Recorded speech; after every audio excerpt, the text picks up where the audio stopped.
नमस्ते अनि स्वागत छ हजुरहरूलाई मेरो च्यानलमा। मैले आज अनादिको चामलको चाम्रे र आलु काँक्रोको अचारको रेसिपी लिएर आएको छु। आशा छ हजुरहरूलाई आजको मेरो रेसिपी मन पर्नेछ। मेरो रेसिपी मन पर्यो भने मेरो च्यानललाई सब्स्क्राइब गरिदिनु होला र भिडियोलाई लाइक गर्न पनि नबिर्सिनु होला।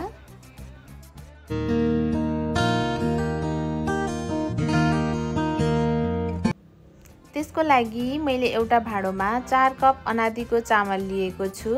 यसलाई हामी मज्जाले पखालेर 1 घण्टा भिजाउनको लागि छोडिदिन्छौँ। 2-3 पानी मज्जाले पखालेर हामी यसलाई छोपेर राखिदिन्छौँ। चामल भिजिन्जेल हामी आलुको अचारको लागि आलुलाई मैले बोइल गर्न राखिदिए। 2-3 टा आलुलाई मैले यसरी बोक्रा फालेर तासेर राखेको छु। पछि बोक्रा फालेर बनाउन नि सक्नुहुन्छ। आलु बोइल भइन्जेल चाहिँ मैले भेजिटेबलहरू काट्दै छु। काँक्रो, टमाटर, एउटा प्याज, 2टा हरियो खुर्सानी, थोरै धनिया लिएको छु। सुरुमा मैले प्याजलाई यसरी लाम्चो लाम्चो आकारमा काटेर राखेँ। हरियो खुर्सानीलाई पनि मैले काटेँ र काँक्रोलाई पनि यसरी टुक्रा टुक्रा पारेर काटेर राख्नु होला। सबै काटेकोलाई मैले एउटा भाँडोमा राखेँ र धनियालाई पनि मैले मसिनरी काटेर राखिदिएँ र अघि हामीले लिएको टमाटरलाई चाहिँ हामी यसरी पोलेर यसको पेस्ट बनाएर अचारमा हाल्छौँ। मैले टमाटरलाई मजाले पोलेँ। यसको बाहिरको यो स्किनहरूलाई निकालेँ मैले र यसलाई काटेर एउटा मिक्सर जारमा राखेँ। त्यसमा मैले थोरै टिमुर, जिरा र धनिया पनि राखेँ र 2टा सुकेको खुर्सानी पनि राखिदिएँ र यसलाई हामी मजाले पिसेर पेस्ट बनाउँछौँ। यसलाई यतिको पेस्ट बनाएर राख्नु होला। अब हाम्रो आलु पनि राम्रोसँग पाकिसकेको छ। यसलाई हामी निकाल्छौँ। निकालेर यसलाई टुक्रा टुक्रा काटेर हामी त्यही भाँडोमा हामी राख्दै जान्छौँ।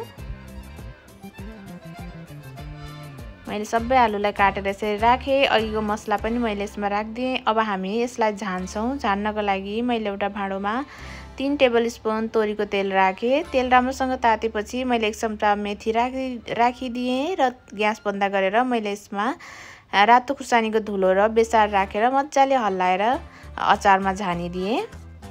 2 चम्चा मैले यसमा तिल राखिदिएँ र कागती पनि मैले निचारेर राखेँ। तपाईहरु कागती आफ्नो स्वाद अनुसार राख्न सक्नुहुन्छ र यसलाई राम्रोसँग मिक्स गरिदिएपछि हाम्रो आलु र काँक्रोको अचार रेडी भइहाल्छ। अब हामी एउटा गहिरो भाँडो बसालेर गहिरो बाक्लो भाँडो बसालेर त्यसमा 2 चम्चा घिउ राख्छौँ।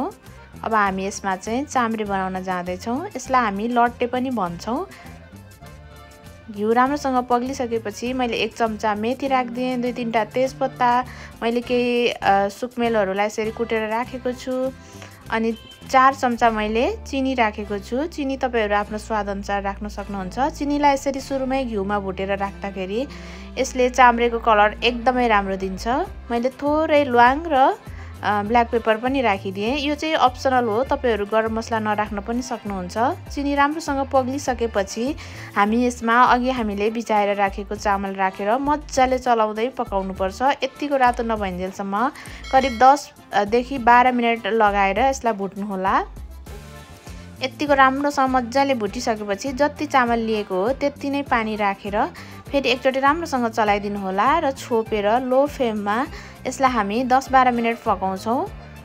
चाम्रे यतिको भइसकेपछि चाहिँ फेरि हामी ग्यास बन्द गरेर 10 मिनेट जति छोपेर राखिदिनु होला।